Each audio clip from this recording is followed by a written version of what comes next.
Welcome to Sunita study zone. আজকে আমি তোমাদের সাথে আরআরবি এনটিপিসি CBT 1 গ্র্যাজুয়েট লেভেলের যে পরীক্ষাটা হয়ে গেল রিসেন্টলি, তো সেই পরীক্ষায় আমার কত কি স্কোর হচ্ছে সেটা শেয়ার করব।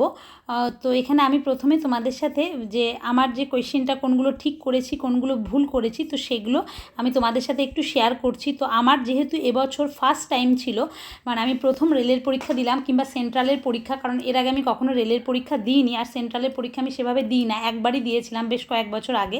তো আমার সেরকমভাবে মানে এক্সাম দেওয়ার সে এক্সপিরিয়েন্স নেই, তো এবছর আমি দিয়েছিলাম। আর আমার হচ্ছে এই পরীক্ষাটা পড়েছিল হচ্ছে 25 মার্চ, থার্ড শিফট পড়েছিল, আর আমি শিলিগুড়ি জোন থেকে অ্যাপ্লাই করেছি।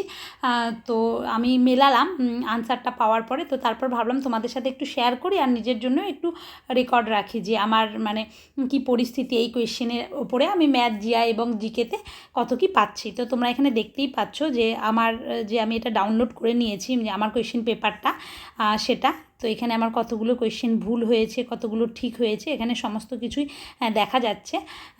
তো আমি যেটা মিলিয়ে দেখলাম সেটাও আমি তোমাদের সাথে শেয়ার করব। মানে আমি কাউন্ট করেছি যে আমার জিকেতে কতগুলো ঠিক যাচ্ছে কিংবা ম্যাথে কতগুলো ঠিক যাচ্ছে, জিআই কতগুলো ঠিক হচ্ছে ভুল হচ্ছে সেটা। তো এই একটা ব্যাপার গেল। আর আরেকটা হলো যে আমার ম্যাথটা প্র্যাকটিসটা, যেহেতু স্টেটের পরীক্ষা দিই, WBCSটাই মেন ফোকাস, তো সেক্ষেত্রে ম্যাথটা সেই লেভেলের প্র্যাকটিস করা হয় না, জন্য ম্যাথের মানে স্পিডটা কম তুলনামূলক। আর এই সেন্ট্রালের পরীক্ষাগুলোতে ম্যাথ জিআই এগুলোতে স্পিডটাই বেশি ম্যাটার করে যা বুঝলাম। তো সেক্ষেত্রে অনেক বেশি স্পিডের প্রয়োজন আছে। আর জিকে কোয়েশ্চেনগুলো আর কিছু অ্যাটেম্প্ট করতে পারতাম। তো আমি টোটাল 77টা কোয়েশ্চেন অ্যাটেম্প্ট করেছিলাম এবং তারপরে আমার কতগুলো কোয়েশ্চেন ঠিক গেল এবং কতগুলো কোয়েশ্চেন ভুল গেল সেটা আমি তোমাদের সাথে অবশ্যই শেয়ার করব। আর তোমরা তোমাদের কতগুলো কোয়েশ্চেন ভুল গেছে বা ঠিক গেছে বা কে কত পাচ্ছ এবং কার কোন শিফটে ছিল আর কে কোন জোন থেকে অ্যাপ্লাই করেছো চাইলে আমাকে অবশ্যই কমেন্ট বক্সে জানাতে পারো। তো আমি যেটা অ্যানালাইসিস করে দেখলাম যে আমার জিকেতে মোটামুটি আসছে কোয়েশ্চেন, মানে আনসার যেগুলো করেছি সেগুলোর মধ্যে মোটামুটি ঠিকঠাক আছে আর কি, কিন্তু আর কয়েকটা চাইলে করতে পারতাম। একটু কনফিউশন হচ্ছিলো কয়েকটা অপশান নিয়ে। আর হচ্ছে ম্যাথের স্পিড অনেক বেশি বাড়াতে হবে এবং জিআইয়েরও স্পিড বাড়াতে হবে এবং অ্যাকিউরেসি আনতে হবে। তো দেখো আমি তোমাদের সাথে আমার এই পিডিএফটা শেয়ার করছি। আর এক্সাম হলে পরীক্ষা যখন আমরা দিতে নিই তখন কিন্তু কোয়েশ্চেন যে কোনো সহজ কোয়েশ্চেনেরও আমাদের মিস্টেক হয়ে যায়, কিন্তু ওই সেম কোয়েশ্চেন যখন আমরা বাড়িতে দেখি খুব বেশি প্র্যাকটিস না থাকলে তখন কিন্তু বাড়িতে দেখলে পারি, খুব বেশি একটা কোয়েশ্চেনের উপর প্র্যাকটিস না থাকলে, কিন্তু ওটাই যদি পরীক্ষা হলে যায় তখন কিন্তু সহজে হয়ে ওঠে না, আমাদের অনেকবার প্র্যাকটিস প্রয়োজন। আর ম্যাথ জিআর ক্ষেত্রে স্পিড তো অবশ্যই প্রয়োজন আছে। তো এখানে এই যে মিডিয়াম মোডের অঙ্কগুলো এসেছিলো, এছাড়াও জিকের যে কোয়েশ্চেনগুলো হয়, তো আমি বেশ কয়েকটা বলতে গেলে 4 থেকে 5টা মতো মক টেস্ট দিয়েছিলাম তো পরীক্ষার আগে। দিয়ে বুঝলাম যে যেরকম আমি মক টেস্ট দিয়েছিলাম, তো আমি টেক্সট বুক থেকে দিয়েছিলাম, তো যাই হোক, তো যেরকমভাবে দিয়েছিলাম সেই রকম কি মানে অনেকটাই সেরকমই কোয়েশ্চেন। তো পরীক্ষার আগে আমি যদি আরও অনেকগুলো মক অন্তত 20-30টা মক মতো দিতে পারতাম তাহলে মানে আরও বেশি ভালো হতো। হাতের স্পিডটা সেটাতেই আমার মেন সমস্যা ছিল আর কি। তো হাতে স্পিড থাকলে আরও কিছু কোয়েশ্চেন অ্যাটেম্প্ট করা যেত আর কি। তো আমি 77 করেছিলাম, সেক্ষেত্রে আরও বেশ কয়েকটা কোয়েশ্চেনে অ্যাটেম্প্ট করা যেত। তো তোমরা এখানে দেখতেই পাচ্ছ আমার পুরো এই পিডিএফটাই তোমাদের সাথে আমি শেয়ার করছি। জিআইয়ের কোয়েশ্চেনগুলো মোটামুটি ঠিকই আছে, কিন্তু ম্যাথেই আমার সবচেয়ে কম অ্যাটেম্প্ট করা হয়ে গেছে, আমি যেটা বুঝলাম আর কি অ্যানালাইসিস করার পরে। পিডিএফটা তো আমি তোমাদের সাথে শেয়ার করলাম, এরপরে চলো আমি তোমাদের সাথে শেয়ার করি যে আমি মানে কোনটা আমার কোন সাবজেক্টে কতগুলো ঠিক গেল ভুল গেল কিংবা কতগুলো অ্যাটেম্প্ট করেছি। আমি তো তোমাদের সাথে আমার যে আরআরবি এনটিপিসি গ্র্যাজুয়েট লেভেলের পরীক্ষাটা ছিল তো তার পিডিএফটা শেয়ার করলাম।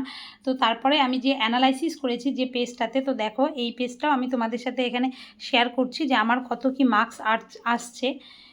তো আমি সেগুলো কোনটা ঠিক কোনটা ভুল এভাবে দাগিয়ে দাগিয়ে নাম্বার লিখে লিখে করেছি। তো এখানে আমার টোটাল আমি 77টা কোয়েশ্চেন অ্যাটেম্প্ট করেছিলাম, তার মধ্যে আমার ঠিক হয়েছে ভুল হয়েছে এইসব মিলিয়েই তোমরা এখানে দেখতেই পাচ্ছ যে 77টা কোয়েশ্চেন অ্যাটেম্প্ট করেছিলাম, তার মধ্যে 67টা আমার ঠিক হয়েছে এবং 10টা কোয়েশ্চেন ভুল হয়েছে, 1/3 নেগেটিভ মার্ক রয়েছে এখানে। তো আমি 63.66 পেয়েছি 100-এর মধ্যে, আমার র স্কোর এটা।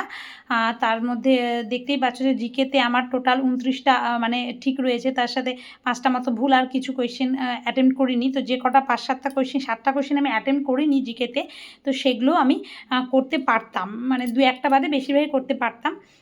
কিন্তু তখন আর কনফিডেন্স পাচ্ছিলাম না আর কি, প্রথমবার আর কি পরীক্ষা দেওয়া, এভাবে কখনো দিইনি। তো যাই হোক, তারপরে জিআই আমি 20টা ঠিক করেছি, আর তার মধ্যে 5টা ভুল, আর বাদবাকিগুলো আনঅ্যাটেম্পড। আর ম্যাথে 17টা ঠিক করেছি, আর বাদবাকিগুলো আনঅ্যাটেম্পড ছিল। তো যা বুঝলাম সেটা হচ্ছে ম্যাথের স্পিড আমাকে অনেক বেশি বাড়াতে হবে, এবং আরও বেশি পরিমাণে কোয়েশ্চেনটা যাতে দেখার আমার টাইম থাকে, তো সেই দিকটাও আমাকে ম্যানেজ করতে হবে।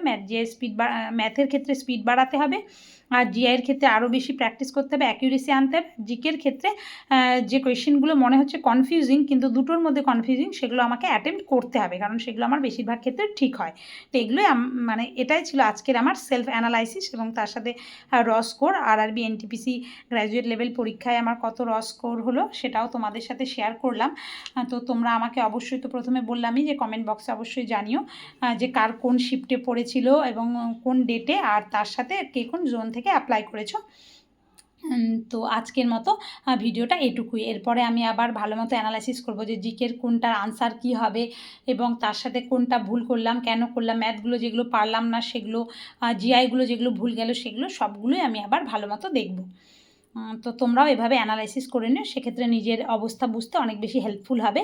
আর যাদের মার্কস মোটামুটি র স্কোর 70 মতো আসছে তাদের জন্য মানে খুবই ভালো আর কি, যে কোনো জোন থেকেই অ্যাপ্লাই করো না কেন। তারপরে আবার নর্মালাইজেশান আছে, সেক্ষেত্রেও আবার বেশিরভাগ ক্ষেত্রে বেশি হয়, কিছু ক্ষেত্রে হয়তো কমও হয়। তো সেটার জন্য আমাদের অপেক্ষা করতে হবে। তো আজকের মতো ভিডিওটা এটুকুই। ধন্যবাদ।